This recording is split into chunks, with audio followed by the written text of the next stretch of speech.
So I'm gonna start out with the night my pants went rogue.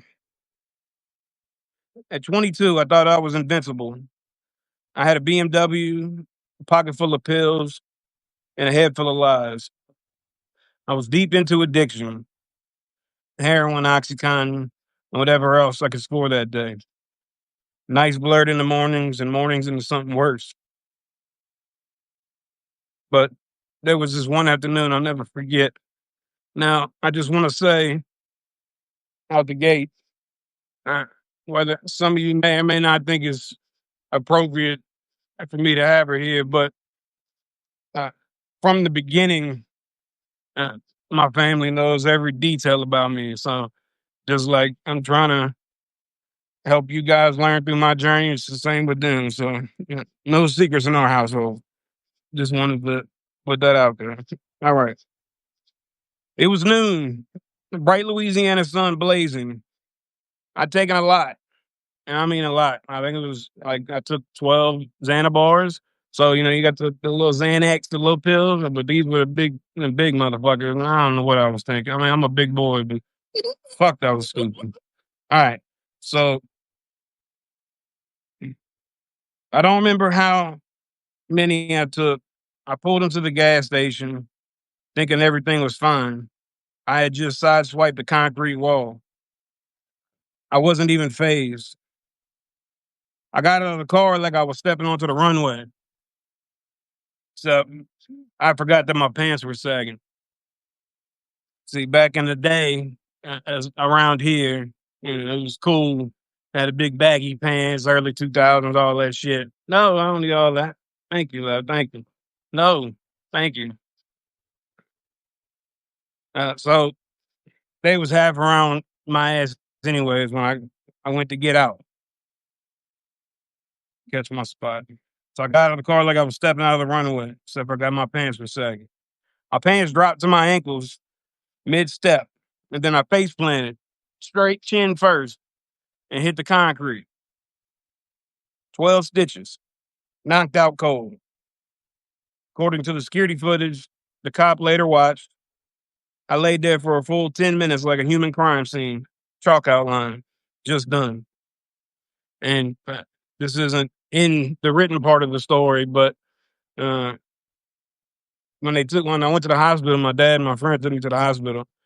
And I don't remember any of this, but apparently I was screaming and talking shit to the doctors and saying, I don't need no fucking stitches. I ain't no pussy. And then they put an IV in me and I ripped out the IV and I was like a real asshole. Uh, but just side thought that when I finally woke up, I sprang to my feet and shouted, I was jumped. And I really thought that shit. Like I thought somebody snuck me from behind. And, like I truly believed it. I was ready to give a full police report about this imaginary guy who had robbed me and left me with my pants down. But the cop just looked at me. Maybe he saw the ghost of a good kid buried under the wreckage and said, you got 2 minutes to call somebody to come get you, or you going to jail. Now, why in the world that cop from Jump never called any backup? He was there by himself in the middle of the day, and Lord, I couldn't pick him out of a lineup today, but he was cool, man. And wherever he is, if that guy happens to ever hear that story, I'm sure you'll remember that one. Thank you, man. I needed that. That officer saved me from one of my many rock bottoms that day. Didn't mean I stopped though. Not yet. That was just 2 years into what would become a 12-year cycle of addiction, destruction, and self-abandonment. But that was one of those days that sticks with you. Not because it was the worst, but because it was ridiculous.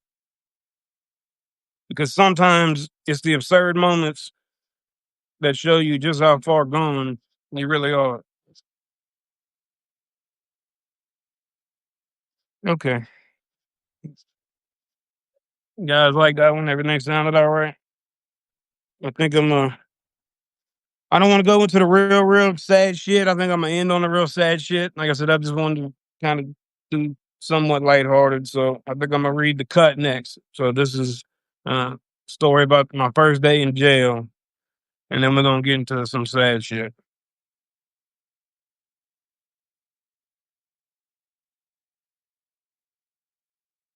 The cut.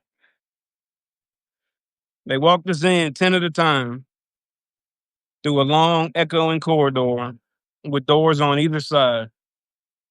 Thick steel things that only open when the guard hit the switch. Clank, 10 went in the A dome. Clank, 10 in the B. And then it was my turn.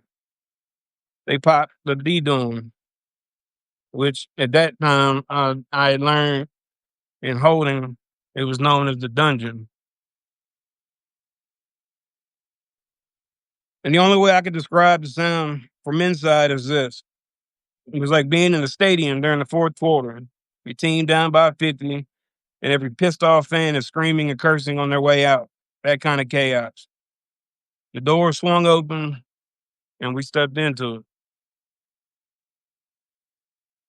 See, Louisiana prisons are predominantly black. D dorm just so happened to be 100-man warehouse. Just rows and rows of double stacked bunks, a place where concrete never cooled, and there was no such thing as silence. My God, was there no such thing as silence. Out of 100, there was only 4 white boys. And on that particular day, I was the only white boy coming through the door.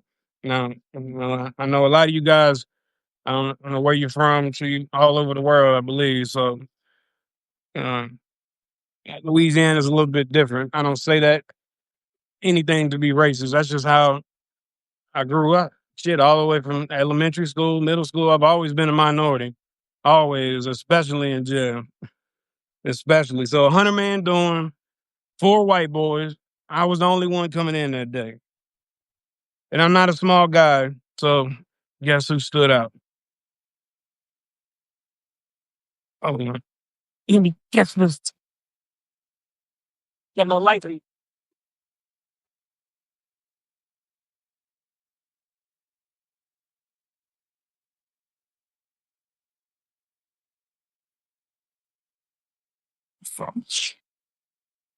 Sorry, guys. Crank this up too. Maybe that'll help. And I'm no small guy, so guess who stood out?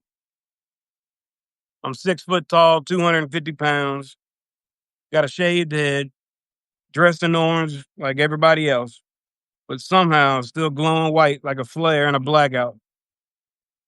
I stayed stoic, didn't flinch, but on the inside, my heart was pounding against my ribs like it wanted out. They started calling out bunk numbers and last names. Because my last name starts with a W, I was dead last. Was always last.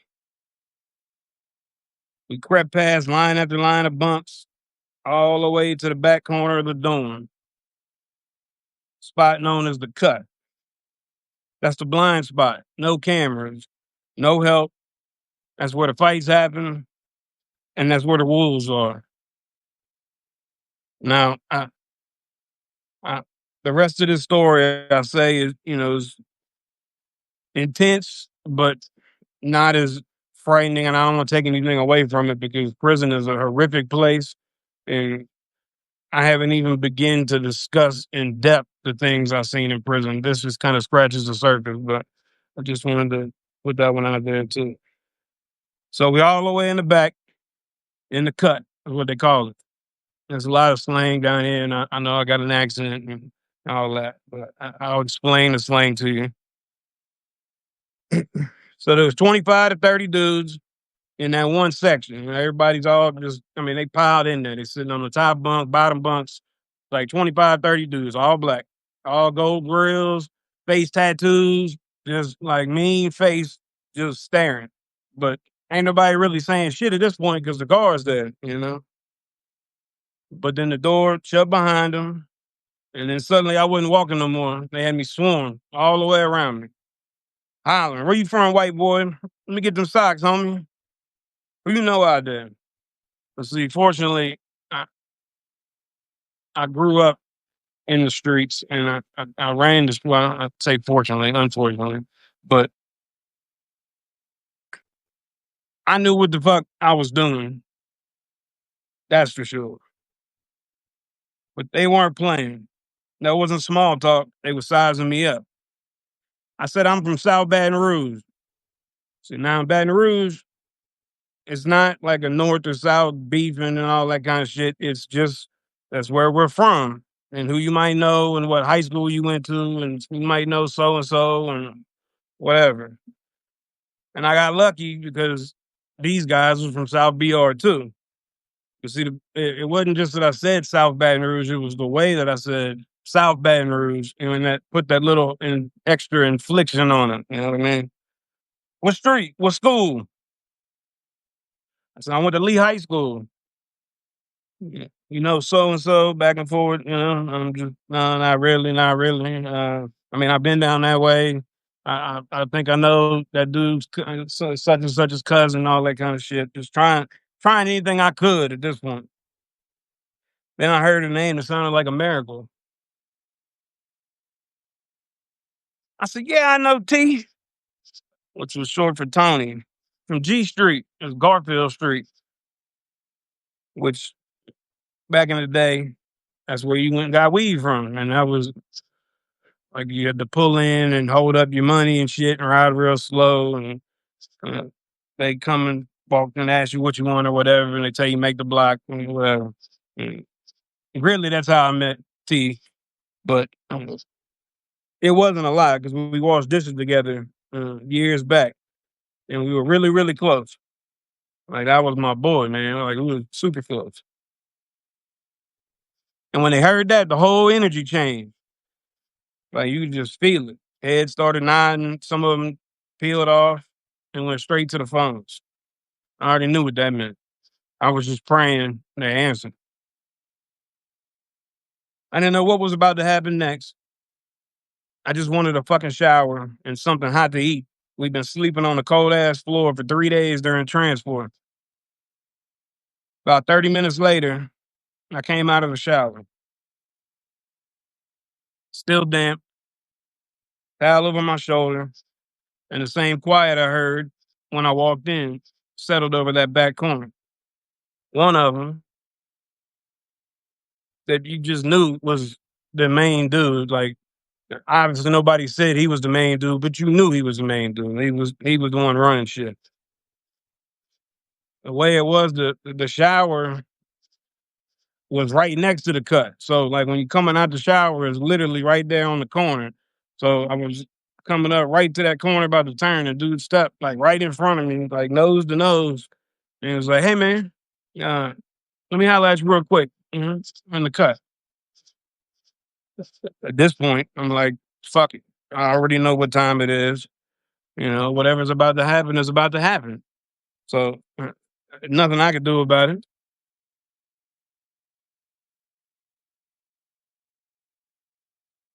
So I lost it.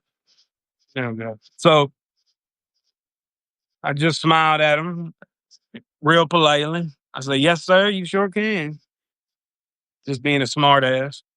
I figured, fuck it at this point.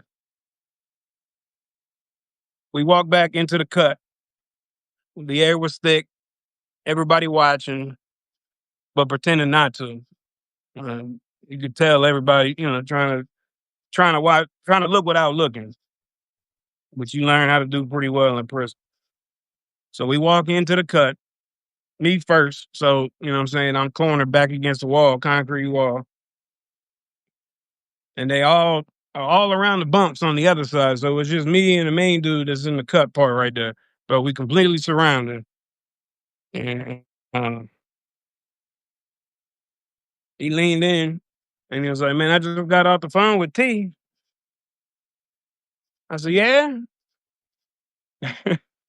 He said he fuck with you. I was like, I told you he fucks with me. And he was like, nah, man. I mean, he said he fuck with you tough, like real tough. Which, and I knew what that meant right away. That meant he vouched for me because he said it twice. And that really meant something because just in jail slang terminology, whatever, that meant like, yeah, that's my boy. You know what I'm saying? Like, you make sure he's straight, you take care of him, whatever the fuck he needs, don't let nothing happen to him. I was blessed. I hadn't seen T in like over a year at this point. Like I mean, like I said, we was really close, so I know that he obviously would have remembered me, but to vouch for me the way he did, man, thank you, T. Like, son of a bitch. Really saved my ass on that one. That man who I later learned was T's brother reached out and handed me what I'll never forget, my prison starter pack. Deodorant, socks, ramen noodles, couple, packs of buglers, cigarettes, toothpaste, all that stuff. He said, "You straight now. You one of us. You in it to win it. Don't worry." And I was, truly was. And they didn't know me that. They could have turned their backs or worse. They sure did a lot of worse things to a lot of other people, but they didn't. Somehow, once again, God had a hand on me. Stayed in D-Dorm for about 3 months. See, when you're in Louisiana, they ship you around and around and around and around. You never stay at a place longer than 2 or 3 months. I slept in that top bunk in the cut, and every night, laughing and shit talking and playing dominoes and spades, and I never had no problems. And I made a lot of really good friends in there, and I'll say there's a lot of really good dudes in there. But there's a lot of people that deserve to be in there, and a lot of people that don't deserve to be in there. Let me just say it that way.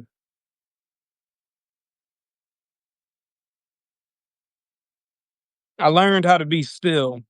I learned how to listen. I learned how to read a room without saying a word. I still miss a few of those guys to this day. They became more than inmates, they became my friends. And somewhere in the middle of all that chaos, I realized something. I'm in this bitch, but I'm gonna get out this bitch. It was the first time in years I felt that faith again. Not hope, but faith. Like the sky is blue and your mama kind of faith. Like you just know, and nothing nobody else can tell you. And that was the moment things started to change for me. The beginning of the past decade of my life, the slow climb, the rebuilding.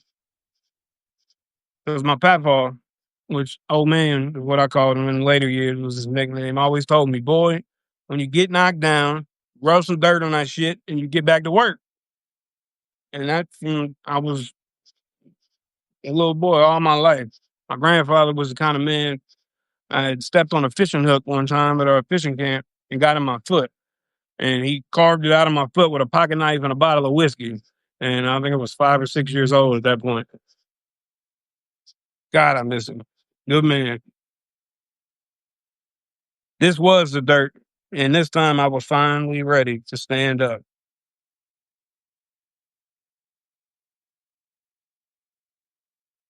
So, I had a couple of ideas what I was going to go into next. You guys have any ones in particular? I was thinking about reading The Night She Stabbed Me next. Unless there's any request, anyone in particular you guys want to hear. Just for reference, I'm going to read The Night She Stabbed Me. And Loving You, the ones. And Loving You Meant Losing Me. And one other one. I got it on my list over here. But, all right. Well, I'm going to just do The Night She Stabbed Me. So this is a story about my ex-wife. Now I'm gonna cry through this one. I ain't gonna lie, but fuck. And I don't know what I'm doing online. I'm on live reading this shit, but I hope it's doing some of y'all good. I really do.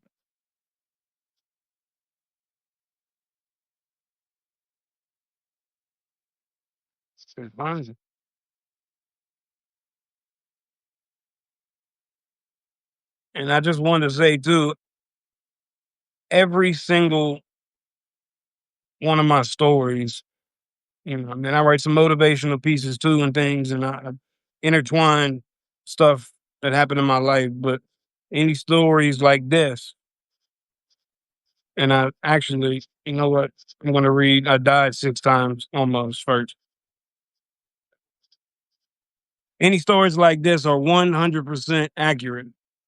I was blessed or maybe cursed with a photographic memory, so I can literally played it in the back of my head like a movie, and I just write it down exactly as I see it. And I remember colors, taste, sound, smells, and shit is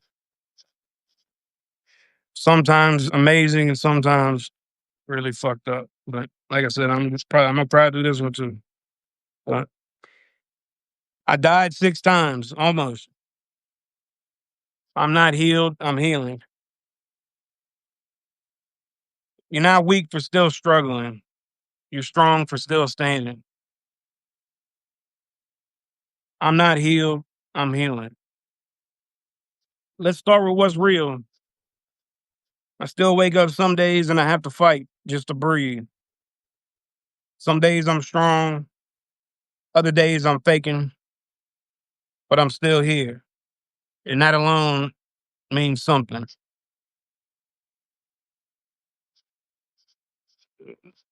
Little more light.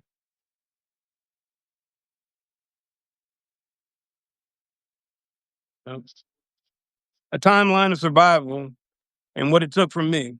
Let me walk you through the fire, not just what I've survived, but what I've had to carry. In 2004, I was hit by a freight train at 19. At 19 years old, I was hit by a train on the driver's side of my car. I walked away with a couple of scratches and a bottle of Percocets. That bottle lit the match. Now, when I say I got hit by a train, I actually got hit by a fucking train. And they didn't have the little crossbars at this intersection, and I was an asshole. At the time, young and driving stupid, not paying attention. And I still remember just hearing the whistle and then looking to my right to my left, and then smack, it was right there. But I had a 1991 Crown Victoria, which was a solid steel tank, and I, I don't know what it was. It's like everything went into slow motion, and I was thrown into the back seat. But I I swear to this day, I was pulled into that back seat, and that saved my life because the left front tire was touching the right front tire. But I didn't even have a scratch. So car spun into the ditch a few times, and I crawl out the passenger door, and I get out, and I'm like brushing myself off, like holy shit! I'm looking, there's a fucking train passing by, like, with the brakes on, squealing, trying to stop, and the cars are lining up, and I'm like, what the fuck have I been doing? So people that was behind me, they get out the car and they're running up, and they're like, "Oh my god, are you okay? You okay? You can call 911." Somebody hit by a train. I was like, "Yeah, I got hit by the fucking train." They looking at me like I was crazy, but within minutes, there's helicopters flying over, and the news was out there. Which, thinking back on that one, they interviewed me, and they were like, "You got hit by a train?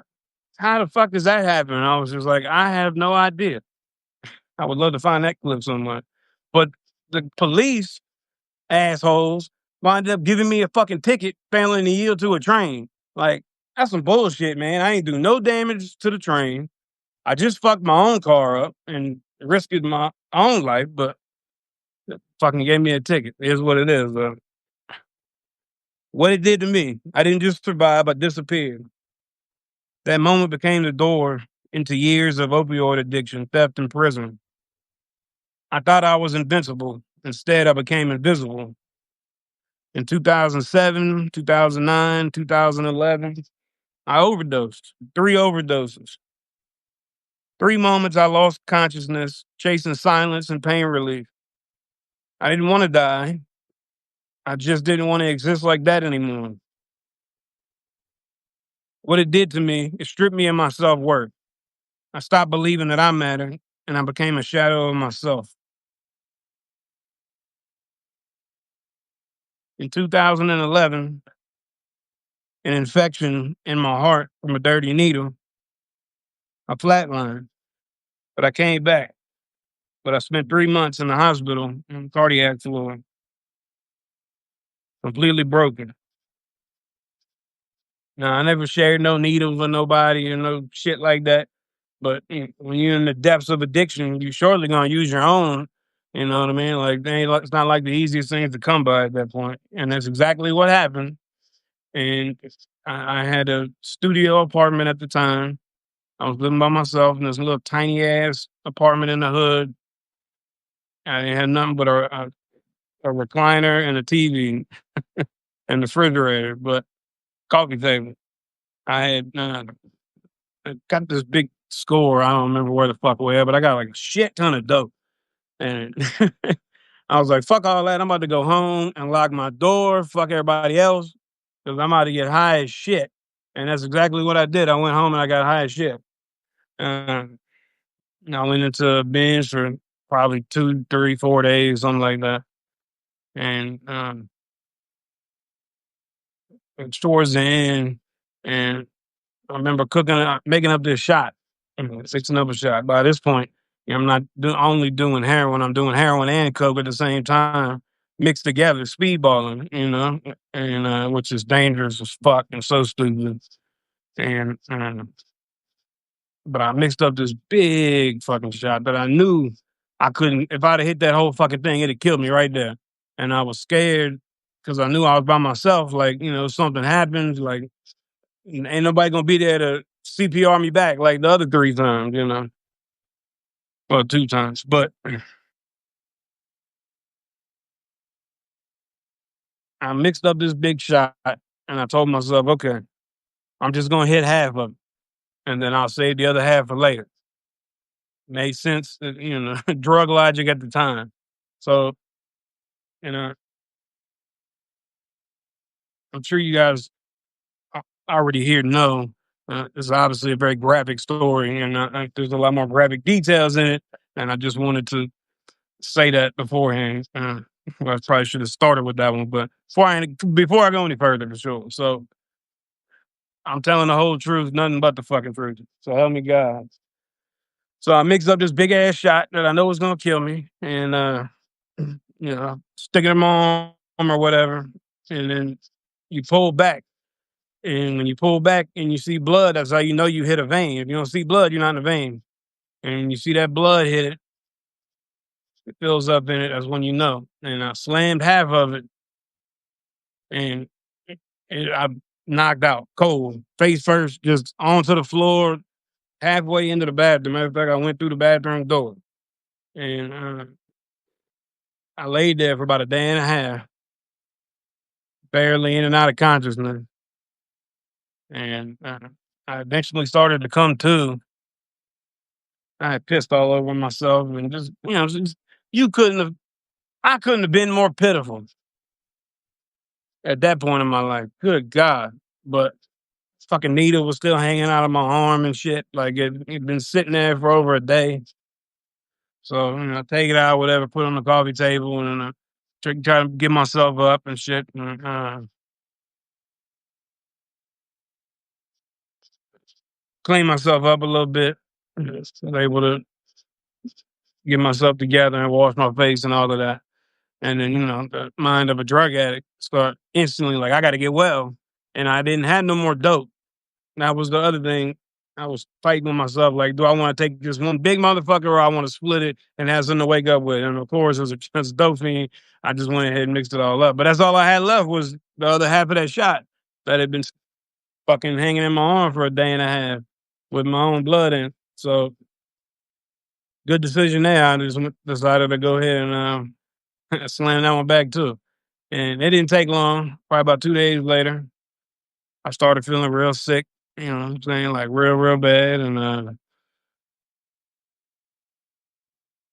didn't really know what it was at first. And then it kind of turned into like I couldn't breathe. I couldn't get up. And I was just laid in bed. And I remember my grandmother like trying to bring me shit and soup and hot tea and all this other stuff, trying to make me feel better. And I was pissing all over myself and shit at that point too. But I just because I couldn't get up and I couldn't breathe, I didn't know at the time. That bacteria that I slammed right into my veins went straight into my heart and gave me what's called endocarditis. And then that went into my lungs, which gave me pneumonia, and I had all these spots all in my lungs and all this shit, and I couldn't breathe. So my dad took me to the hospital, and they couldn't figure out what's wrong with me. And the stupid ass doctor at the time was like, "Well, it may be the flu. It's going around right now. Here's a bottle of Lortabs to make you feel better." Like, yeah, that's what I need right now is more fucking drugs. Thanks, dickhead. So I went home and I ate all of those in a day and slept probably. And I just kept getting worse and worse and worse. And my grandmother was getting more and more worried about my breathing. So my dad came back again. And this time he took me to the urgent care where his doctor was. And we get into the urgent care or whatever, and they take my blood pressure. And then they put the little thing on your finger to check your blood oxygen. And I was at like 60%, which apparently is pretty rough. I guess. I don't know.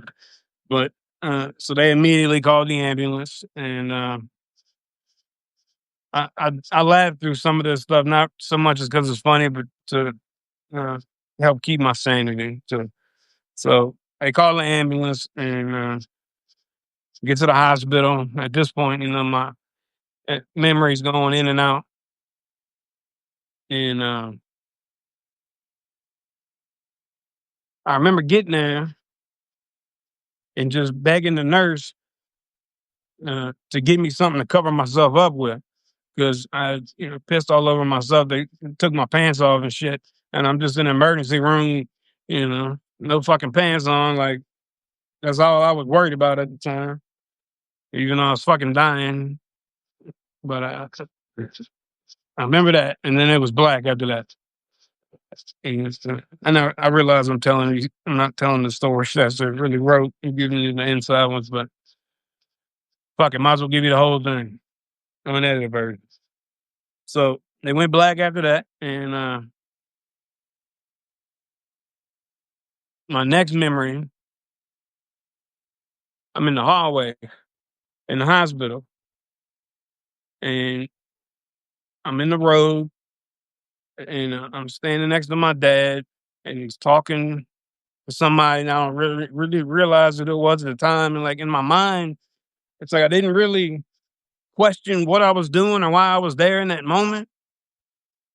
But I guess I did know. I don't know. It's weird. But the next thing I heard was the doctor's voice saying, "Uh, you might want to go ahead and call family and friends because he's probably not going to make it through the night." And I was remember thinking like, what the fuck? No. And I was screaming like, fuck you. I ain't dead, man. I'm right here. What the fuck you talking about? I ain't going nowhere. But nobody heard me, obviously. But and then it was black after that again. I was in a coma for I think like 4 days, and I was in the ICU for 6 days before they moved me to the cardiac floor, and where I did 3.5 months. But it was 5 or 6 weeks in, and my dad was up there and we was joking around. I was like, man, that fucking stupid ass doctor, bro. I knew he was bullshit. And he was like, what you mean?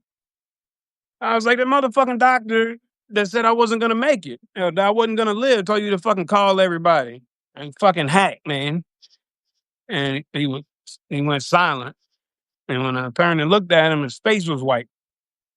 And he just looked at me like, how the fuck did you know that? I was like, what do you mean, how the fuck did I know that? I was right there with you. I heard it. He was like, Mark, you was in a coma. This was like maybe 6 or 8 hours. My first 6 or 8 hours in the hospital. I was in a coma, had a breathing tube down my throat. And at least according to my dad, which no reason not to believe, that is verbatim what the doctor said. So call it what you will. There was no white light or nothing like that. And I don't know. I guess it was just an out of body experience. But my whole life, I don't know if you could really call it luck, but I've always been saved by the bell on everything. That's why I always felt like there was something I was supposed to do. I just could never figure it the fuck out. But always saved by the bell. Last moment. They had, I mean, apparently in some medical journals and shit, they had people coming, students coming, and I mean, it's anonymously about that because apparently the survival rate was like 98 or 99 something percent. The fatality rate. So I wasn't supposed to make it. I don't remember exactly how many bags of blood, but I know it was one bag less than the entire body holds that they took out of me and replaced, and that's what saved my life. So I'm a big advocate for donating blood because that shit really did save my life. But I'm rambling, man. I'm gonna get back to it. What it did to me. It made me want to live and also showed me how far gone I was. I felt lost in my own body, ashamed, but something inside me stirred. 2019, I was stabbed in the back by the mother of my child. I was trying at this point. I had a daughter, a relationship, a fragile foundation. But one night, in a fit of rage, the woman I once loved stabbed me with a 5-inch blade in the lower back. What it did to me, it shattered the illusion. It showed me how trauma cycles repeat. It forced me to escape for my life and for my daughters. It taught me to stop mistaking pain for love. Now my daughter's not out here with me no more. It's just me and you guys. So uh, she was there through all of this, but I don't really like to. You know what I mean?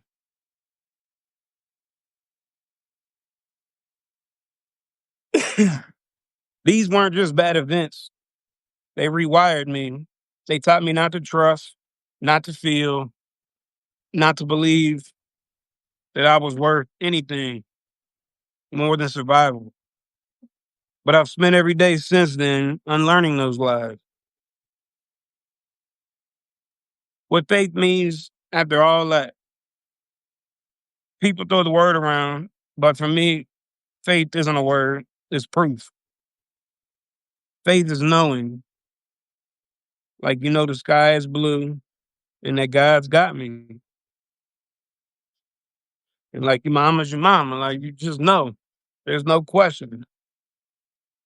Even when I feel alone, even when I don't understand the pain I'm going through, he did it all. He didn't do it all and bring me through all that shit just to drop me off here and leave me. Ain't no way. I still struggle. I don't write this as somebody who's arrived. I still struggle, still get triggered, still feel shame trying to claw its way back in. But I don't let it win. I fight back. And that's what healing is. Healing isn't about being perfect. It's about refusing to give up on yourself, even when it hurts. What healing really looks like. Healing is crying in the car, but still showing up for your family,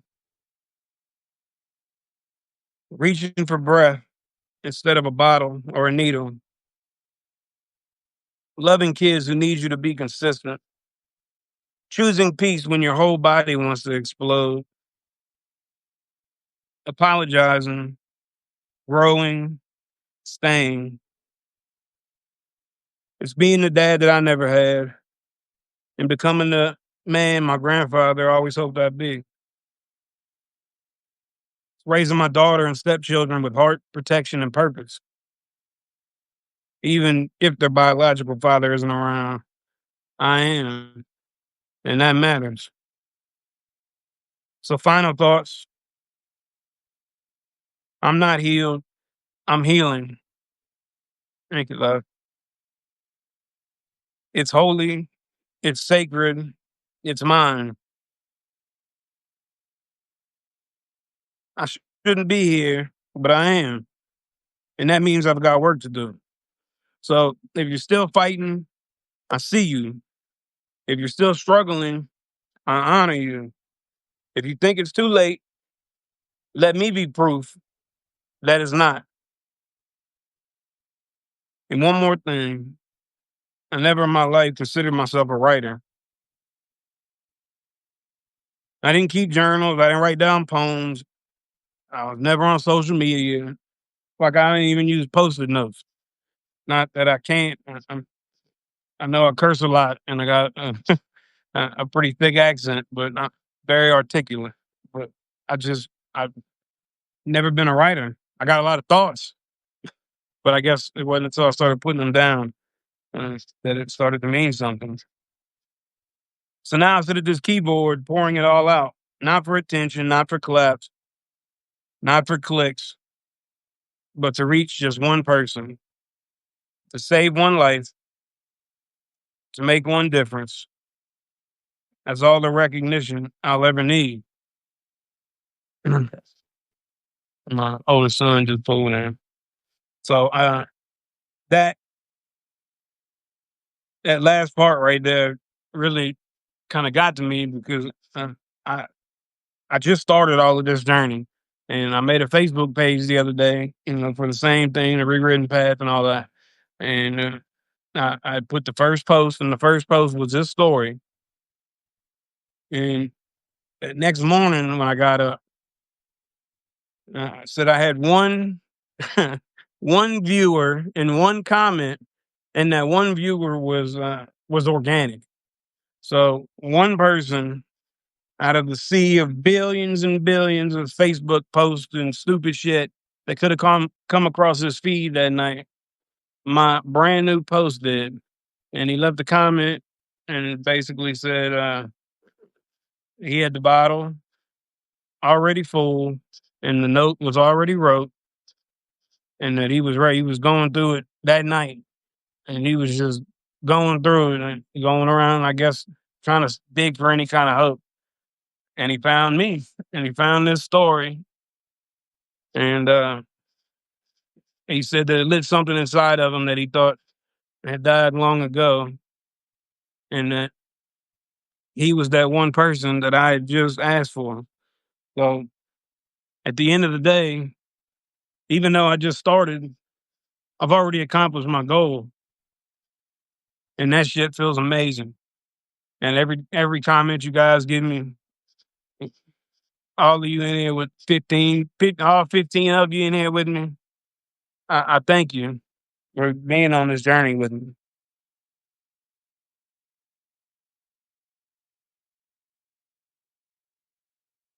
Now I'm gonna go into the night she stabbed me.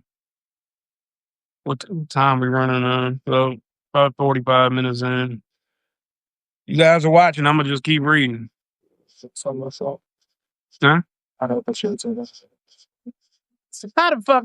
I'm in the middle of a live reading my shit. You want to come show me what you got at the store? I just want to show you the shirt. Well, yeah, that's a cool shirt. I like that shirt. The one you wearing too. You had to put it on the parking lot. Yeah, I put it on the church. All right, man. I'm in live, bro. Let me read my story. All right, all right, all right. At least fine.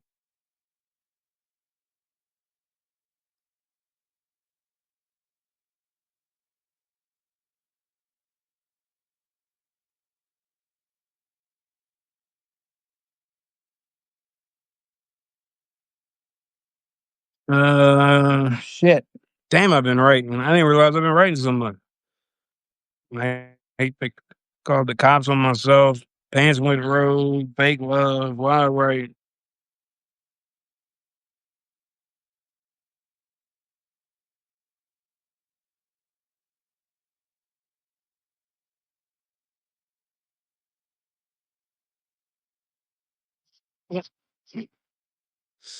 I'm sorry, y'all. I know it's in here. Too far.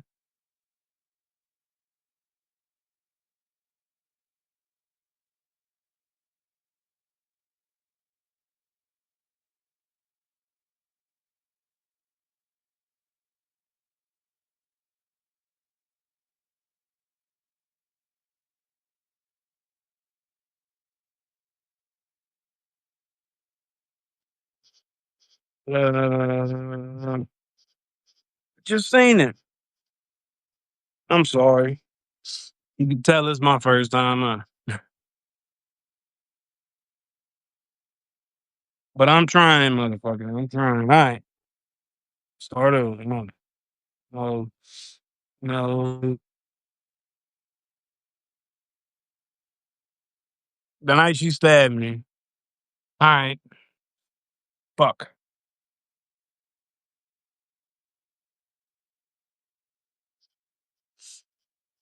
It's a 100% accurate depiction uh, of what happened. So trigger warning, and obviously, uh, I got a lot to say. More so that's on in the stories themselves, and so it's probably gonna be a lot more details. I just wanted to say that. It's funny because somebody had reached out to me a couple days ago from a YouTube channel. He wanted to interview me or whatever. So, but he want to talk about my jail story. So I went and met him yesterday. And it was supposed to be this 30-minute interview, whatever, and to tell my little jail story and shit. And that was gonna be that. And he pressed record and said go. I was like, where you want me to start? He said, start at the beginning. And yeah, it got about 3 hours in before I realized I hadn't even talked about jail yet. And by this time, he's filming me with his camera and he got his phone out. I mean, and apparently, I got a whole lot of shit to say. So I just wanted to put that out there because as I remember this shit, it's like a faucet I can't turn off.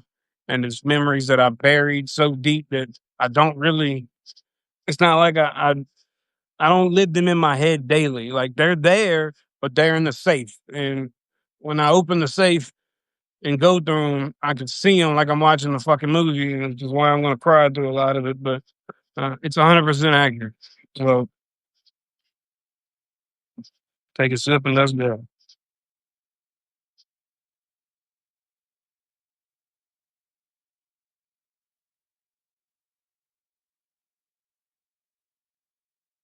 The night she stabbed me, it started about a week before the knife. Now I've been on Adderall binge 2, maybe 3 days without sleep. I've seen this before many times. That wild look in her eye, like someone else had taken over. She started getting paranoid, convinced I had a second cell phone hidden in the truck. A secret, she said, that I was hiding from her. And she swore it was there, and nothing I said could convince her otherwise. I watched her rip through my truck like a woman possessed, ripping out everything.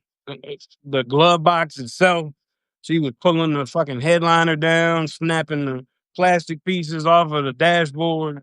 I mean, she ripped the whole fucking dashboard out. And it was I had just got that truck. At the time, it was new, brand new 2015 or 2016 Dodge Ram, and destroyed it. Never drove again after that. She ended up slashing the tires and shit by the end of the week. Anyway, so I rambling. Watched her rip through my truck piece by piece. I begged her to stop. I pleaded with her, but she wasn't listening. The truck, which was my only lifeline at the time, was being destroyed, looking for something that wasn't even there. That was our life for the week before the stabbing. No sleep, no peace, just a downward spiral that swallowed the woman I loved at that time whole. Then one afternoon, I don't even remember what started it, just another round of the same old shit. She snapped. She would speak like a light switch, just on and off. Never knew what she was gonna get.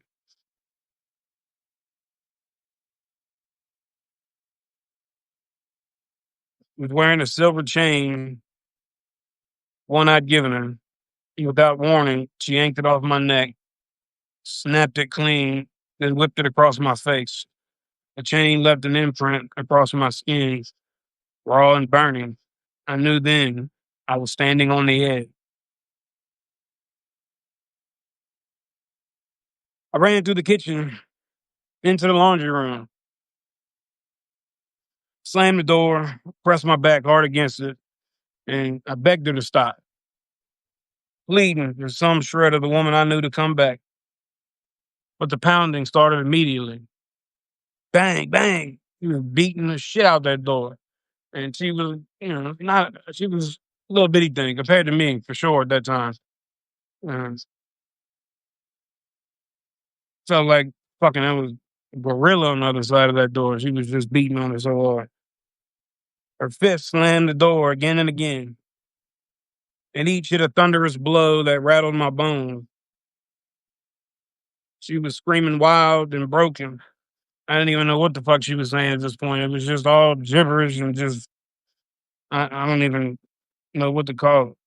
I could hear her ragged breath. I could hear the ragged breath of someone drowning in their own madness. Then came the knife. It wasn't slow. It wasn't careful. It stabbed through the door like a viper's strike. Thunk, thunk, thunk. She was like going at that bitch like the movie The Shining. And it was a laundry room door, hollow door, so it wasn't like some solid door or whatever. So the knife was coming through, big old butcher knife. Again, I smile and I try to laugh my through so I don't cry. Each jab came itches from my ribs because I'm still trying to hold the door up at this time from her beating it down. I'm just trying to like keep my body away from it as best I can. My breath caught. My heart slammed so hard I thought it might burst. I froze. I was trapped between terror and disbelief, thinking this was how it would end. And here I am again, same old shit. For a moment, a breath, there was a silence. I flung the door open with everything I had left. She was standing there, eyes wild, shaking like a rattlesnake, ready to strike. She grabbed another knife off the counter. This time it was a steak knife and swung it at me. She was swinging and she was trying to punch me with her other arm, and picking up shit off the counter and throwing it at me. And I remember there was a fucking Diet Coke. Bitch had a Diet Coke obsession. That's all she drank. But there was a full Diet Coke can on the counter. And she picked it up and lobbed it like a fucking baseball. And fucking caught me right here in the temple and knocked me. And that's when I was out of it. I didn't fall. Your mama's right there. I didn't fall, but I was definitely loopy at this point. Oh, no, not my feelings. I should barely still. Thank you, love. Tell me middle story. So I'm dazed. Hit me in the side of the head with the fucking Diet Coke can. Go with your mama for a second.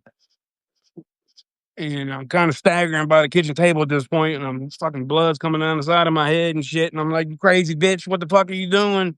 And then next thing I know, I see her like start running, and she's running towards me. And I'm like, at first, trying to take a stance, put my hands up, but she still got this fucking knife in her hand. I'm like, motherfucker. So I take off, and the way it, I, it was laid out at the time, I had to make a tight turn. I went around the corner, and it still looks like I remember it in slow motion. When I went around the corner, I was in my socks, and it was hardwood floor, and my left foot slipped a little bit and went to slide, and I caught my step and kept running. But whenever I went to slide and my foot slipped, I felt something stick me in the back. And when I first felt it, like I felt it, and it was just like this hot burn. But I didn't. My brain didn't register that she had just stabbed me at that time. Like I thought maybe, what I'm saying, she fucking scratched me with it or something. I don't know. I'm fucking running on adrenaline at this point anyway. But so I'm booking into the room, trying to shut the door and shit behind me, whatever, knocking stuff over to stop her. And I run into the bathroom, which is where our closets were, and get in there and shut the door and get into the closet. There's no lock on that door. So I get into the closet and I'm holding the doorknob, and then I know she's right behind me and shit with the knife, and she just fucking stabbed me. But at this point, I'm standing there, and she starts, like trying to pull on the door, and I'm holding the door closed, and we did that for a second or two, and she stopped. And at this point, it's like I felt my whole right side was going numb and felt warm and wet. And I was like, what the fuck? You know what I mean? And I put my right hand down on my thigh, and when I picked up my hand, it was covered in blood, like completely covered in blood. And it was at that moment that my brain registered that she fucking stabbed me. And I was like, holy shit.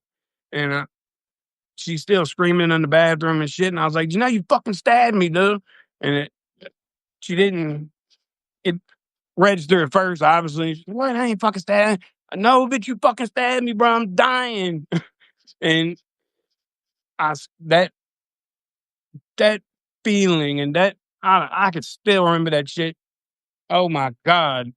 I pray I don't never have that feeling again. But that moment of panic, of realizing I had been stabbed and was beginning to bleed out, and just thought like this was it. I was about to die right here. And having schizophrenia, which she did. She's got multiple diagnoses. She was like a light switch, so she could just be flipped off like it never happened and go back to normal. But it was, and she realized she stabbed me, and then I'd open the door, and she seen the blood, like her whole face dropped, and then it immediately went into like, oh my god, what the fuck did I do? Oh my god, and I just collapsed onto the floor, the bathroom floor right there, and blood starts pulling up around me, and she's just walking around in a circle, like hitting her hands, like "Oh my god, what the fuck?" And I'm yelling at her and shit, like panicking, like "I'm fucking dying, man! Call an ambulance, whatever." And she's like, "I can't do that shit. I'm gonna go to jail." I'm like, "You crazy bitch! You stabbed me, bro. Come on, call 911. I ain't trying to fucking die out here." But she didn't. She didn't call 911. She called a guy that she had gave her his number at a gas station like a week before to come pick her up or some shit because she was trying to get the fuck out of there. That bitch was gonna leave me there to die.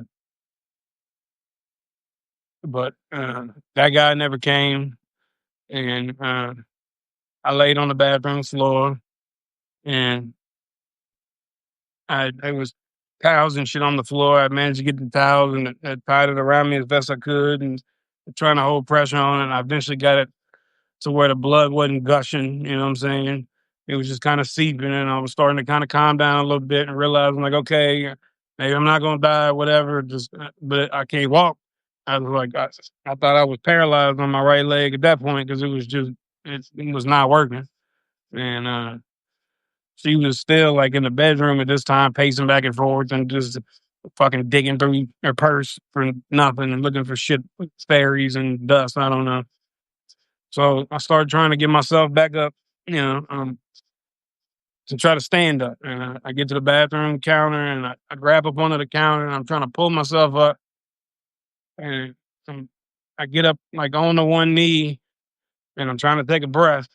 And then she walks in to the room, in the bathroom. And then at this point, that switch had been flipped. So the woman that was just the fucking shining and just stabbed me and did all of that was gone. Uh,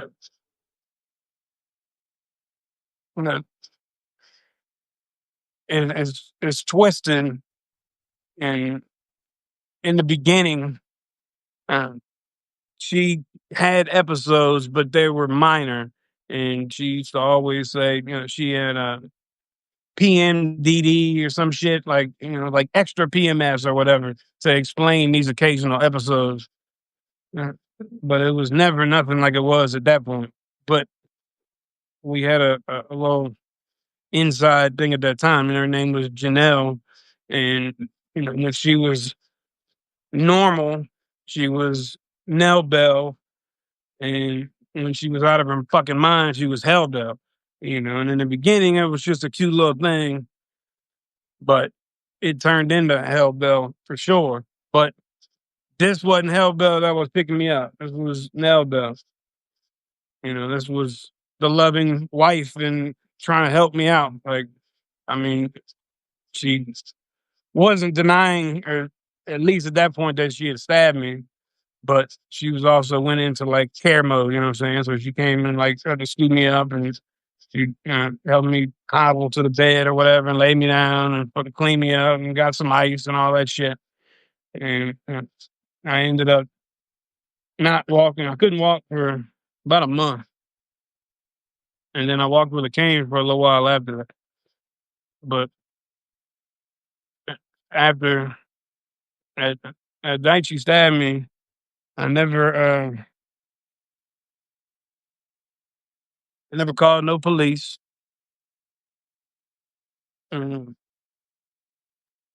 we didn't call no ambulance because I didn't have no phone at the time too. Because she had took my phone, and we was living out kind of like in this rural area, like at least a half an hour from any friends or family. So she got the only cell phone, anyways. And then the truck is gone because she done destroyed it and slashed the tires and shit. So I was stuck. There wasn't nothing I could do about it anyway, but just make the best out of it. And I didn't want Hellbell to come back. So, I went, I played the part the best I could just to get some peace. And I guess that situation was wild enough for her to be able to go to sleep finally after being up for days. And when she wound up being able to go to sleep that night. And it's kind of how the night ended. And the night she stabbed me, I realized that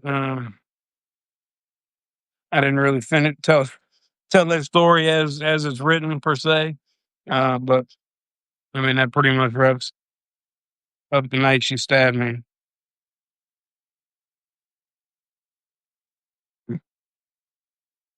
And I just want to say too, like,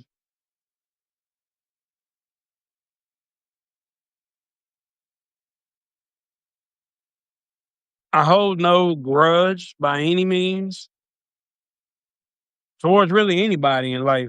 You know what I mean? Like, but especially her. She did a lot of fucked up things to me, and when I mean fucked up, I'm talking about fucked up, fucked up.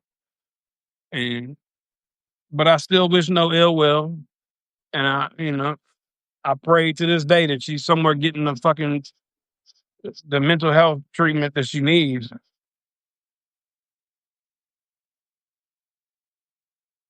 But that was a rough ass ride, man. That was a rough ass ride for sure.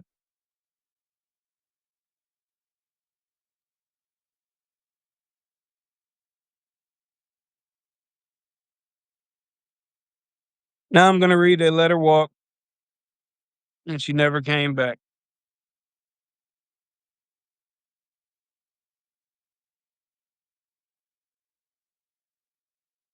You ever watch somebody you love go crazy in real time?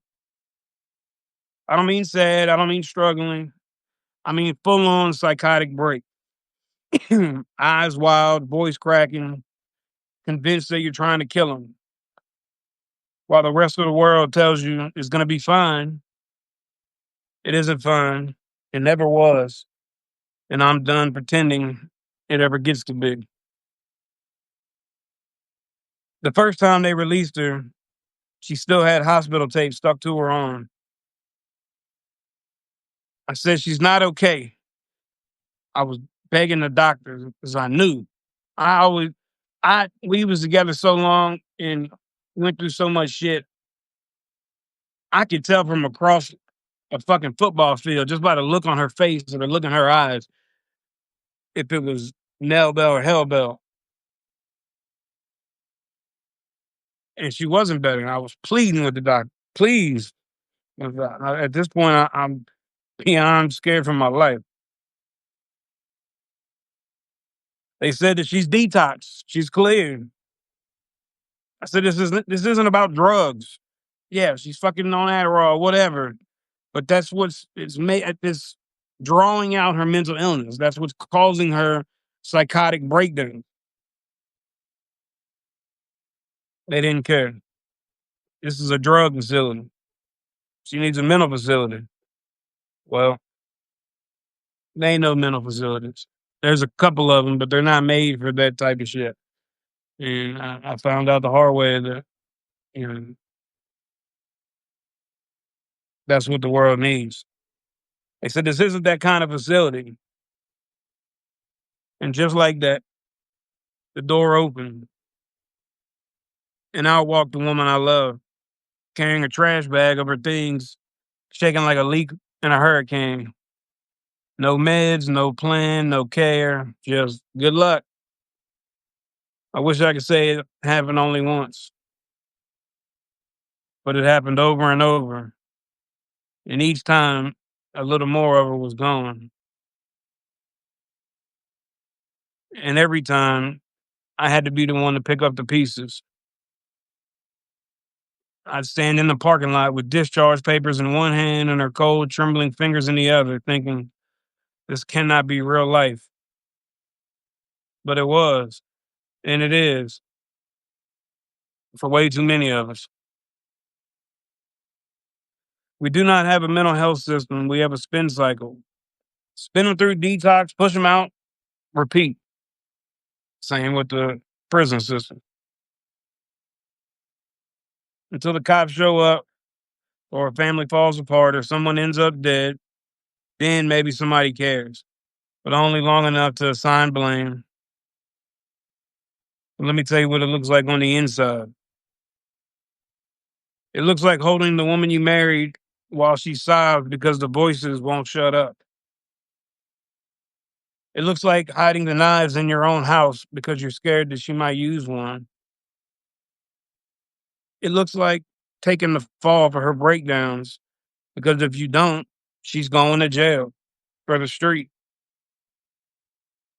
It looks like screaming at the doctors who smile politely and hand you a list of numbers that never fucking answer. You want grit? Try being in love with someone who no longer lives in their own body. Try walking her into a facility while she begs you not to leave, and then have them tell you 72 hours we can't hold her unless she hurts herself or somebody else. What the fuck do you think happens next? Let me be real with you. I've lost too many people to this. My partner Chris, all the way back to middle school, overdose. Best friend Tim, overdose. David hung himself in 2007. It was my boy since we were kids. No warning sign, no note, just a phone call I missed and another fucking funeral I couldn't speak at.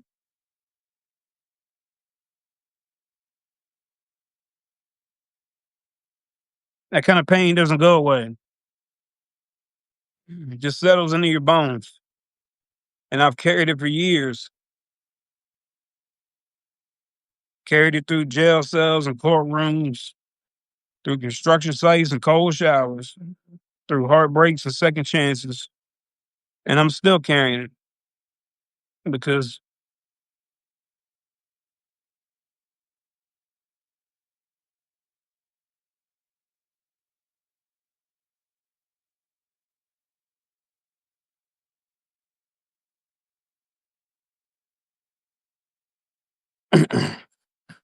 or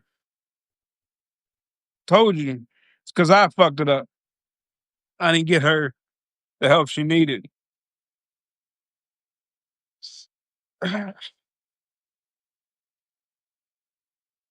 Nobody did.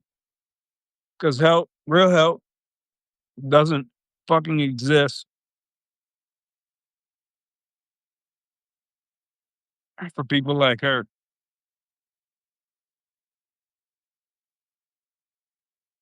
Not here. So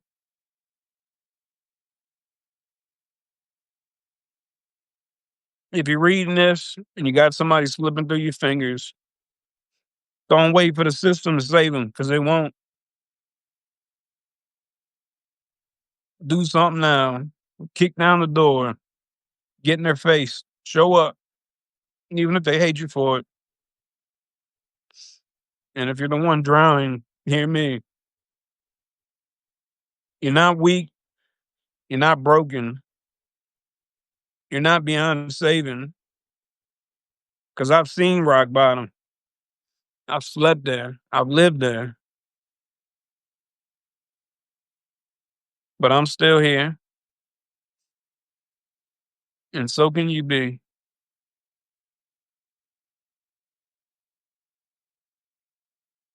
And that's in that one, I guess. Time is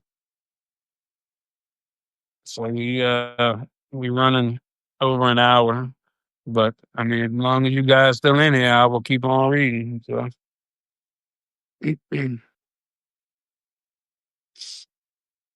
fuck man, I told you I was gonna cry to this bullshit. Y'all got me on here fucking crying and fuck. But that's all right. Real men cry anyways, right? I ain't no bitch, but I got feelings. Shit ton of them, I guess. All right. I'm good, love. Thank you. Here, give me a I love you. Thank you. All right. What you guys want to hear next? Anything in particular? I mean, just keep on keeping on. Uh,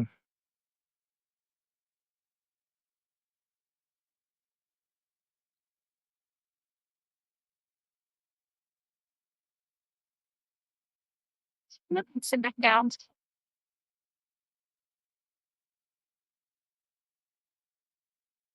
let's see. Let me find.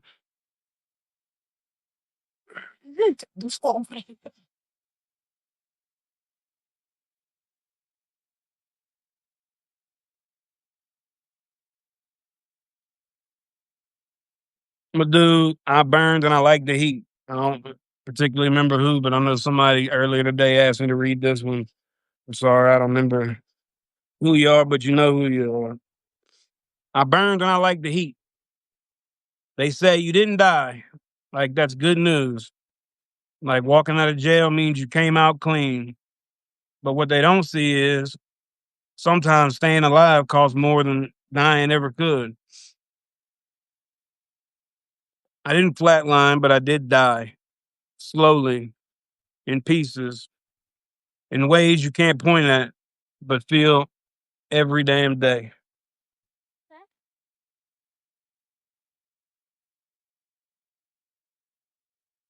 I died when I heard my name on the news with words like fraud and theft. When I watched people who once shook my hand look away. When I saw my ex-wife pain turn to fire.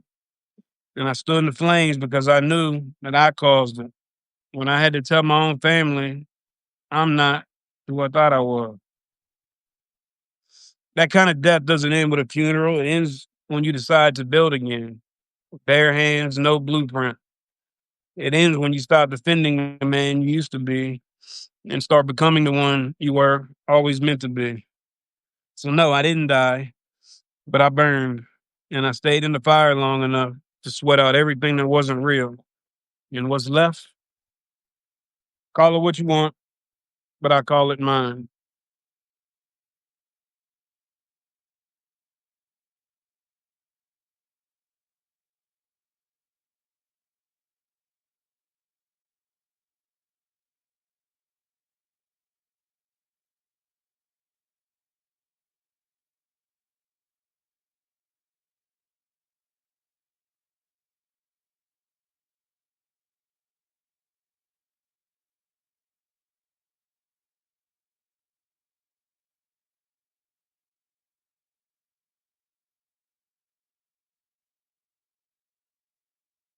All right.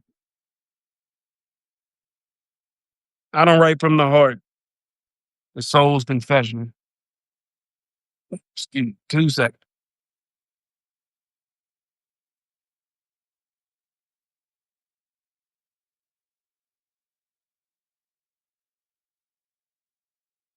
Can you give me another drink real quick? Thank you, baby. I appreciate it. Okay. I don't write from the heart. The soul's confession. People say write from your heart. Fuck the heart. The heart is a liar. The heart is weak. The heart begs. It pleads. It makes excuses for the same people who called you up and smiled while doing it. I used to write from the heart when I still believed love meant shutting up. When I thought pain was just a price you pay. That if I bled enough, maybe someone would finally say, "You've done enough. You can rest now." But no one ever said that. They always just let me bleed. So no, I don't write from the heart anymore. I write from the soul. And the soul is fucking tired. Because the soul remembers everything. It remembers being 6 years old, sitting in a McDonald's parking lot, staring at that Power Wheels truck. How I lit up thinking for once, maybe that I mattered. She told me she'd bring it to Mama's, but she never did. She returned it. It was all just for show. Thank you, love. I stopped asking after that. Stopped hoping. A piece of me froze right there in that goddamn parking lot. The soul remembers growing up hungry, but not just for food, but for safety. For someone who wouldn't hurt me or walk away. It remembers working at 13, dropping out at 16, chasing money because love felt like the biggest risk of all. It remembers the drugs and the way they filled the cracks and numbed the pain and how they almost swallowed me whole. It remembers building something from nothing, a business, a name, a purpose, and then watching it all burn to the fucking ground. Not from laziness, not from greed, but from trust.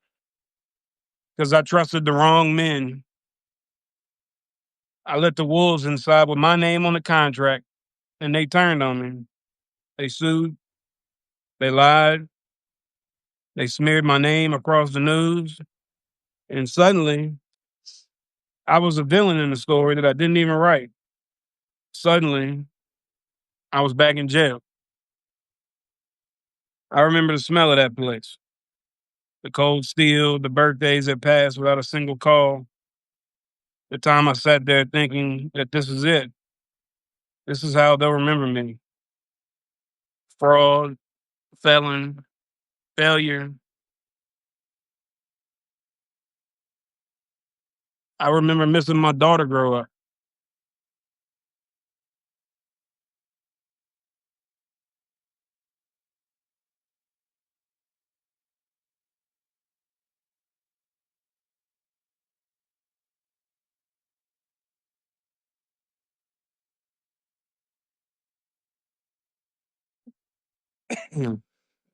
Missing her first steps, her birthdays, the small moments a father's supposed to live for. I remember thinking, even if I survive this, I'll never get this shit back. Soul remembers holding a woman while she cried, while she broke, while her mind slipped away.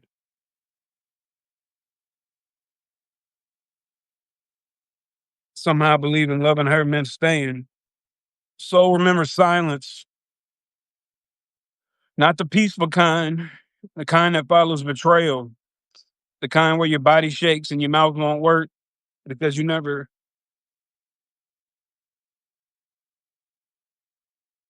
expected that knife to come from them.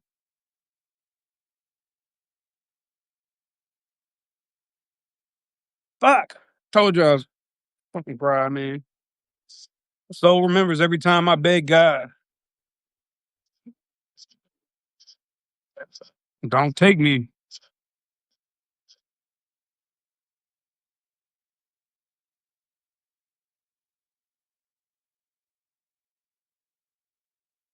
I got one. Don't take me before I can fix this shit.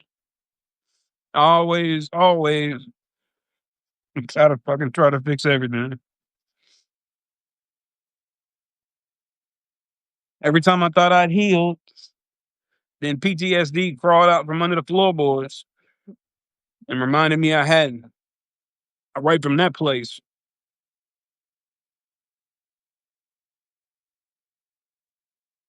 It doesn't, it won't let me lie. It won't let me pretend that I'm okay when I'm breaking. Won't let me forget the smell of the flow water, which I ain't even told that story yet. Or the sound of a judge reading charges that weren't mine, but they got staples on my fucking back anyway. I've been good at a lot of things, but never great at any of them. Always falling short, always failing. Except apparently for this. Somebody needs it somewhere, so I sit here making an ass out of myself, I guess. Crying on the fucking internet, on live. Not making an ass out. In hopes that I can Real men cry, baby. in hopes that I can help somebody. So writing is one thing I cannot fail at. So I don't write to impress. I write to survive, and I write to heal my heart. Because even after everything, there's still a part of me worth saving. There's still a boy sitting in that parking lot, still hoping one day someone keeps their word, even if that someone has to be me. I write to inspire so others can learn from my pain without falling the same way. Every sentence I get out is one less memory rotting in the dark. I don't write from the heart. That's where the mass live. That's where the preacher in me used to hide because big words and bigger promises are behind big words and bigger promises. I'm sorry. Uh-uh. The soul doesn't do that. The soul rips the bandage off and shows you the wound. The soul remembers exactly how it happened and it dares you to look away. So if you feel something when you read me, know that that's not poetry. That's scar tissue. It's the sound of a man who died and came back 6 fucking times. I don't write because I want to. I write because I have to. Because if I keep all this shit in, it'll fucking kill me. And that's a fact. That's that. Thank y'all for coming in. If you more of y'all stepped in, I really appreciate you guys being here with me. So as long as people in here, I'm gonna just keep on reading. At least till the phone dies. All right. Yeah. Well, all right. I don't need a Voyager.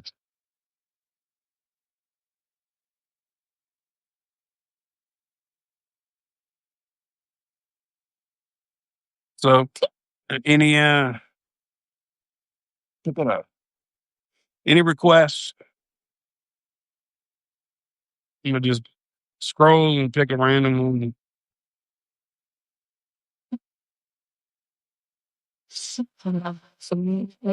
Not in particular. There's 19 people in there. 19 people are somebody to. No. Oh, man. Everybody's just listening. Oh, my guys. Everybody's just listening. That's okay. Good appreciation. I got plenty of stories, man. I'll pick some. It's all right. If you're wanting to I don't know, but you're killing my vibe, so take it easy. All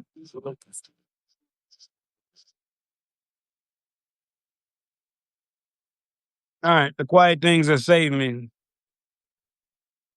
I used to think healing would come with lightning, and one day I wake up and the weight will be gone. I didn't know healing would look like this. Not long ago, I thought healing would be loud, some dramatic turning point, some aha moment. I imagined it would feel like a storm, clearing, like being born again overnight. But that's not how it's been. Healing for me has been soft, subtle, and slow. 1,000 quiet choices made when nobody's watching. It looks like this, sitting on the porch in silence with my coffee and not needing to numb anything. Tucking my daughter into bed and knowing, even with all I've been through, I'm still a good father. Reaching for Heather's hand, even when I feel undeserving, and her still reach back. Crying in the shower and letting it happen instead of stuffing it down. Walking past the liquor store and not going in. Or going to the doctor or the dentist and offer pain pills and telling them I don't want none. Did that shit the other day. Looking in the mirror and not hating the man staring back at me. Some days I still struggle. Let me be honest. There are days I wake up heavy. There are nights I toss and turn, haunted by things I can't undo. Some scars don't fade, they just stop bleeding. But I'm still here, still trying, still choosing life when it would be easier to run. Heather reminds me I'm worth fighting for. There are moments when shame whispers that I'm too broken, too far gone, too damaged to love fully. And then Heather looks at me like I'm whole. She sees the man that I could be, not just the man that I was. And that belief, that steady, quiet belief, it saved me more than any rehab or therapy session ever did. My kids deserve this version of me. They don't need perfection. They don't care about my past. They just want me present, arms open, eyes soft, voice kind. I'm not just surviving anymore. I'm learning how to live, and I'm doing it in front of them so they'll know what healing looks like too. Final thoughts. I thought I had to be completely healed before I could share my story, but maybe this is the story. This messy, beautiful, in progress version of becoming whole that's all out of context and not even remotely close in order. But I promise you, I'm trying to organize it some kind of way. If you're reading this and you feel stuck, if your heart's heavy, if you don't see the light yet, just take the next small, quiet step because that's how it starts. That's how it started for me. One breath, one choice, one try again. You don't need to roar. You just need to whisper to yourself, I'm not done yet.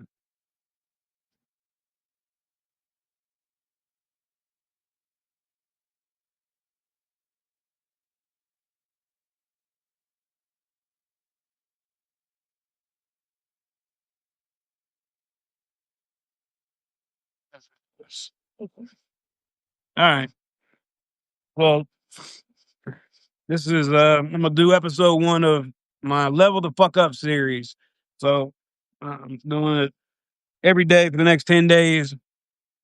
I'm just gonna do this motivational one. And I was trying to channel my old football coaches and stuff, I guess, and just trying to remember what used to give me fire. So it kind of has that energy. Titled, If You're an Asshole, That's All You'll Ever Know. You walk around pissed off, entitled, and judgmental, and then you wonder why life feels like a shit show. That's not bad luck, that's you. The world gives back exactly what you put into it. So if everyone around you sucks, if nobody shows up for you, if every situation feels like a fight, maybe you are the common denominator. Maybe it's time to just shut the fuck up and take a long, hard look in the mirror. You ever notice how some people always have a story about why they can't catch a break? It's always something. It's always someone. It's never fair. Victimhood becomes a damn personality trait. They keep waiting for the universe to save them, but they don't lift a finger to save themselves. That kind of mindset attracts exactly what it feeds on: more chaos, more pain, and more disappointment. The truth is, you don't need a miracle. You don't need a savior. You just need to level the fuck up. Not tomorrow, now. Because this world is already hard enough. And if you're making it worse for other people just because you're miserable, then congratulations, you are part of the problem. So you want things to get better? Start acting better. Be kind when it's inconvenient. Be respectful when no one's watching. Be the type of person you wish would walk into your life. Open doors for people. Fucking say hello and smile and shit. Just a little extra. You don't have to change the whole damn world.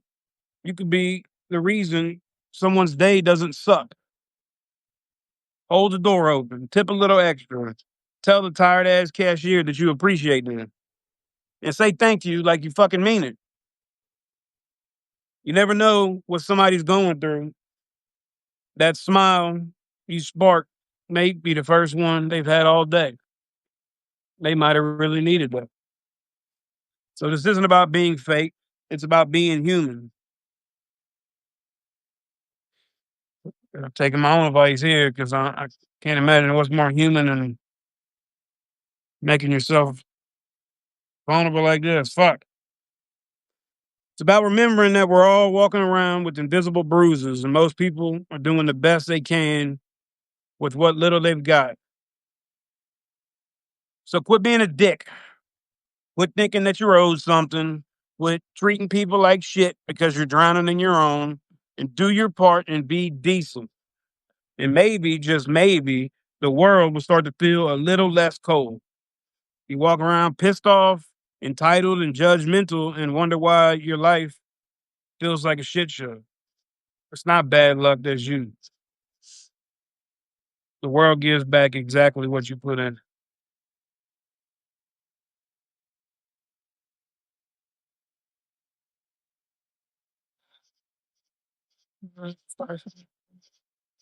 Yeah, apparently I must have doubled that one.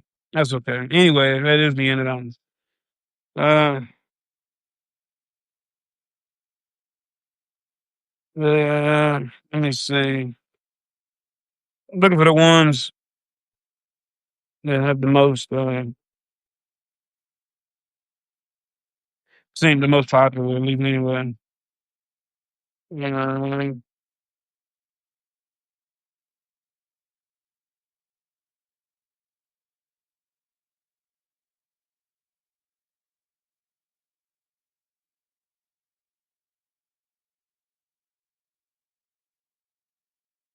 Fake love with the return policy.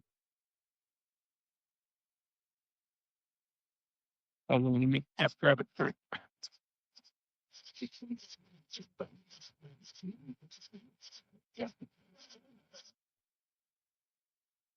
One childhood memory I don't think I'll ever forget. Yeah, absolutely. Tell you what, I'll do that one first, real quick. Level the fuck up, episode 2. You're not stuck. You're just being a little bitch. Let's not sugarcoat this. You say you're stuck, that you're waiting on clarity, motivation, direction, whatever excuse sounds noble today. But let's call it what it is. You're not stuck. You're just comfortable. And yeah, I'm talking to you. But more than that, I'm talking to me. I used to be the king of excuses. I stayed in toxic jobs and broken relationships and fucked up situations because the pain was familiar, because change felt worse than misery, because at least I knew how to survive this shit show. I've laid in bed for hours convincing myself that tomorrow would be different. I blame the system, the timing, the people who hurt me. And yeah, some of that shit was real, but none of it was going to save me. Truth is, I had to punch my own ticket out. My old football coach used to scream at us whenever we dropped passes and missed tackles. Quit being a little bitch and get the fuck out there and catch the fucking ball. I'll never forget that for the rest of my life. Catch the fucking ball. He was an asshole. Love you, coach. It wasn't polite. It was therapeutic. But damn if it wasn't exactly what I needed. So I'm writing this to someone who's been there and still gets there sometimes. Still fights with that soft voice that wants me to lay down, give up, shut up.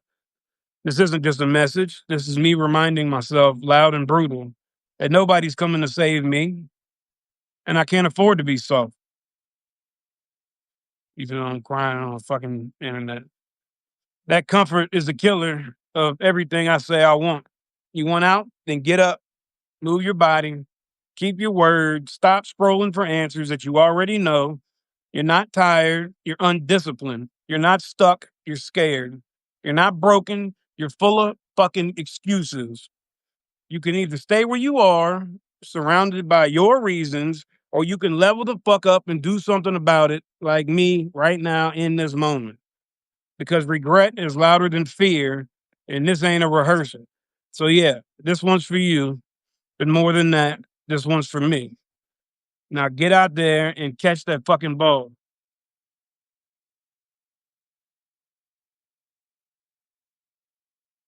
Uh, that one goes out to SMR. That one goes out to SMR. It's on pond. Mm-hmm. It's He requested it. All right. What was on top? This is any other requests? I'm up to 76, I think, things in there and shit. So I forgot some of these things faster than I forgot the memory and shit. Yeah. If not, I'll go ahead and just pick one and go with.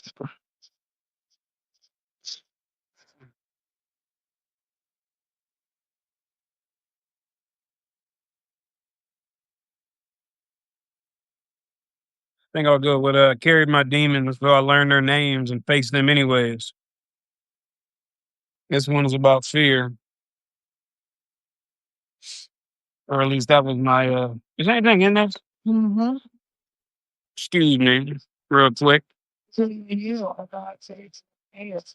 Absolutely, but where's the fucking lighter? Excuse me, 2 seconds. I just need a little inspiration.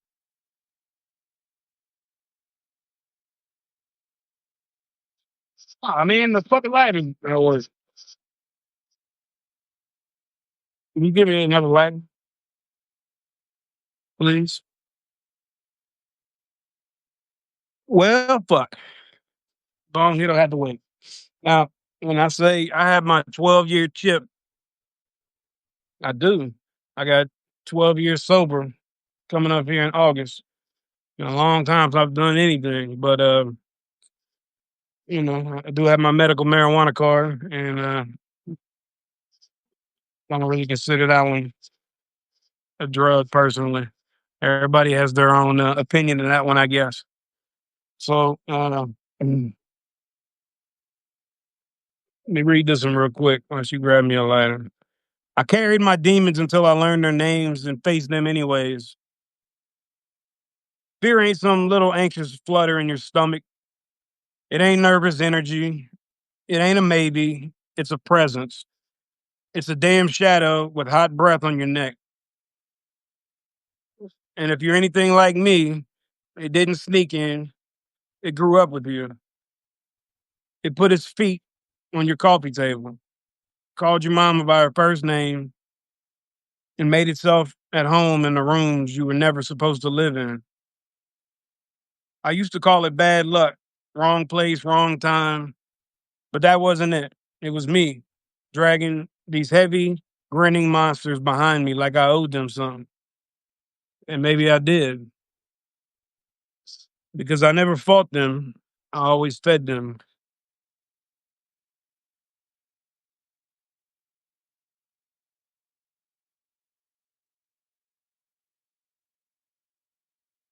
The first one, failure, he was the loudest. Sat shotgun in every opportunity I had and talked me out of all of them. say things like, "You're not ready. You'll fuck this up. Don't even try." And I believed him. I called it humility, but really it was fear disguised in a friendly voice. Next came guilt. Guilt didn't yell, he haunted. He showed up around midnight, just when I was about to fall asleep, and replayed old scenes on loop. My mom's face the day I left, the look in my daughter's eyes when I couldn't show up, the people I hurt trying to survive. Guilt was a documentarian. He made sure I never forgot what I did wrong and never forgave myself for it either.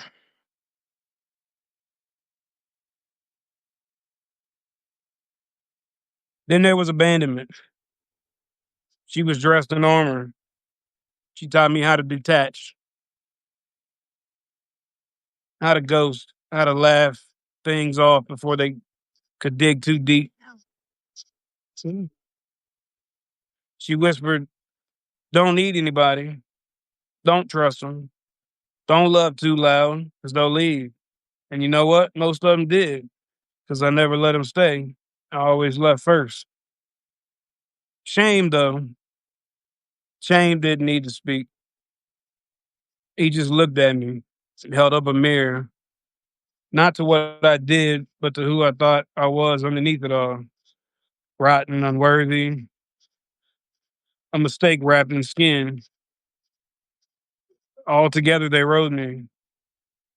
Not like riders with reins, more like leeches, parasites.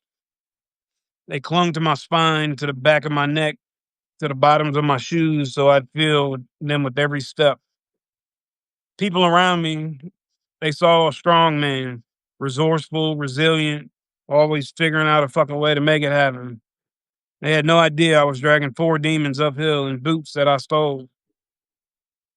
But one day, I'll never forget this. I woke up and couldn't breathe. Not because of the room or the air or a panic attack, but because of them, all of them, sitting right on my chest, and it hit me. This isn't life. This is dying slowly while pretending it's surviving. So I stood up. I didn't have a plan, didn't have a therapist yet, didn't have a community like you guys or God. I just knew that I had to move. And when I did, they screamed, every damn one of them. Failure said, "You'll crash again." I said, "Then I'll crawl until I don't." Guilt said, "You'll hurt people." I said, "I'll spend the rest of my fucking life making it right then." And I mean that shit. Abandonment said, "No one's coming to save you." I said, "I don't need saving. I just need the truth." Shame said, "You were not enough." And I whispered back, "Watch me become more, you little bitch."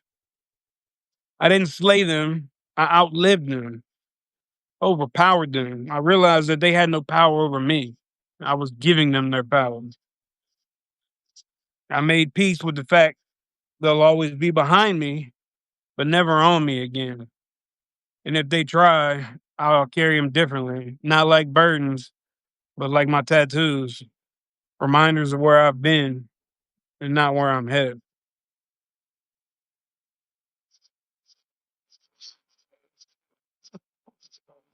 Mhm. It's 11 o'clock, almost 2 hours into this thing. Only three of y'all in here.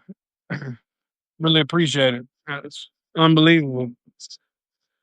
How many times I tried to go live? I don't think I ever had two fucking people stop and listen to me. I would did that before it's been. And all of y'all appear to be have been with me this all this time too. So I hope I'm not boring you. Appears that you probably would have clicked off a long time ago if I was. So I got about 12, 13% battery. So I'll rock it another 15, 20 minutes so it goes.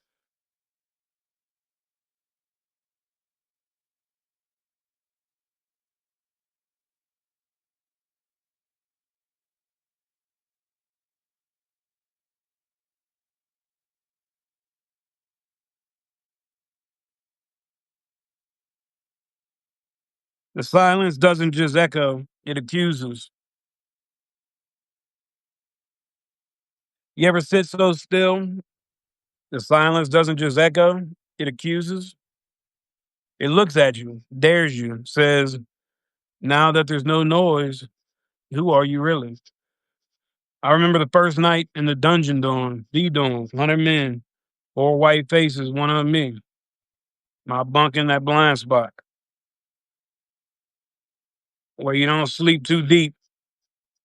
Sleep with your shoes on most nights, honestly, in case you get snuck in your sleep. And the silence there wasn't peaceful, it stalked. You didn't want no silence in jail, in prison. If things got silent, that's when you know things was about to get bad. And you can't run in there, not from them, not from you. I used to think healing came in big, beautiful moments, a revelation, a second chance, some movie script breakthrough. But it doesn't. It comes in quiet when you finally stop talking and stop performing, stop blaming, when you sit in the middle of the wreckage and say that, fuck it, this was me and this is me now. The silence screams back when you're finally ready to listen. And some people break, but some people use those screams as blueprints. Yeah. All right.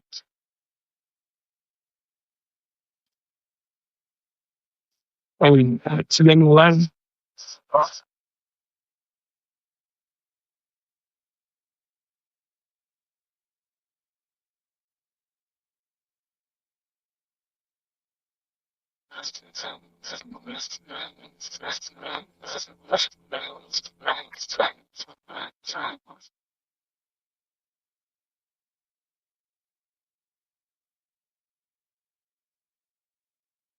Um, let's see.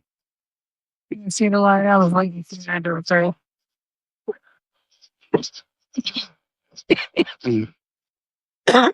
Um, well,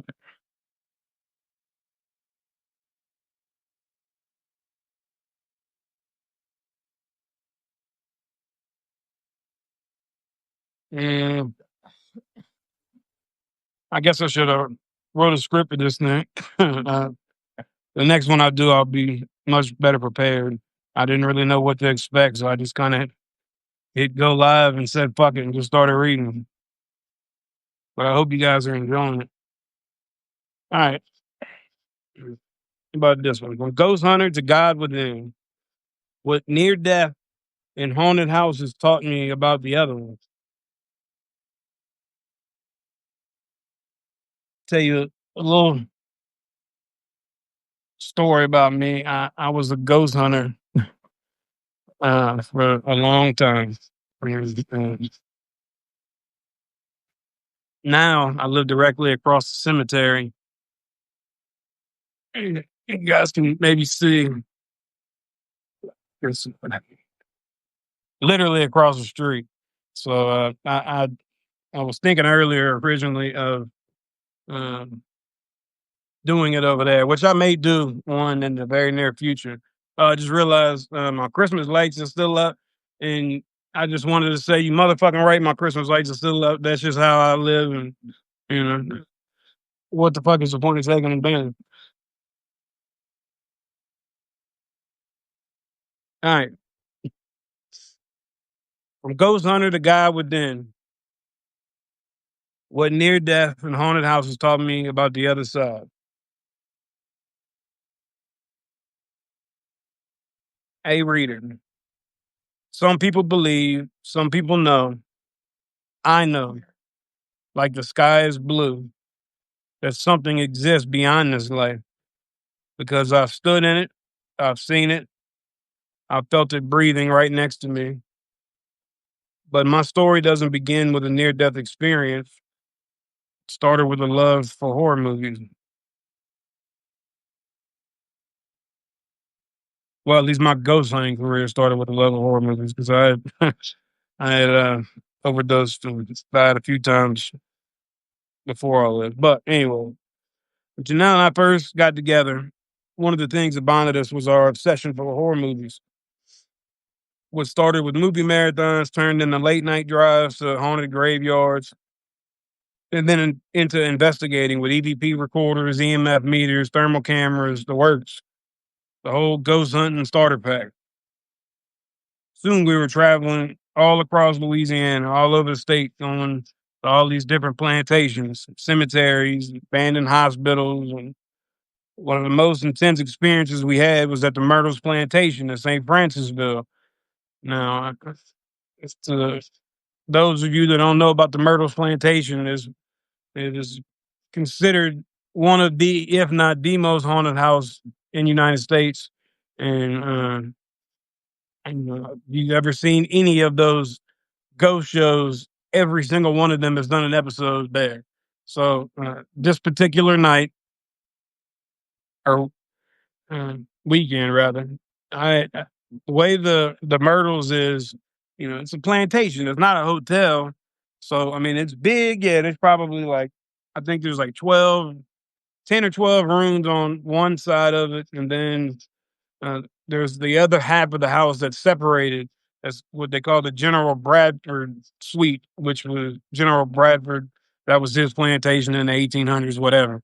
But that's where the haunted mirror is. It's a famous thing, and the parlor and the piano that plays itself and all that shit.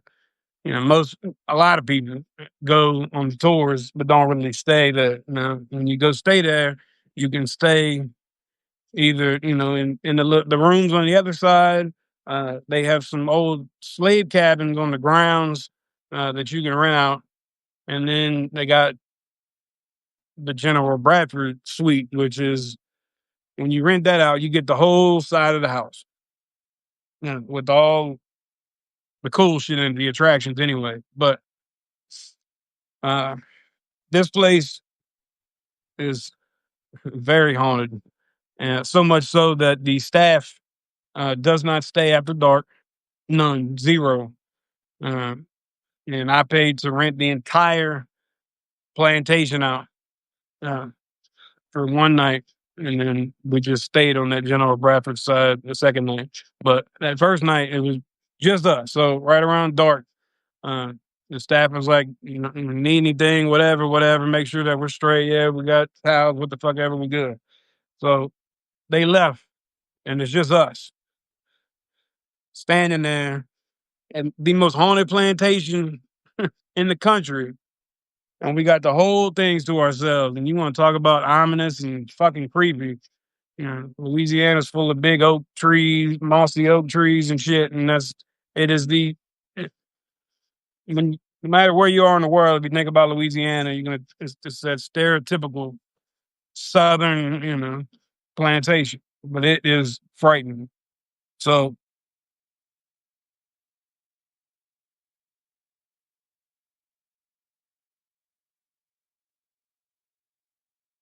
that night changed something in me. We captured a voice on our recorder, actually captured a lot of voices.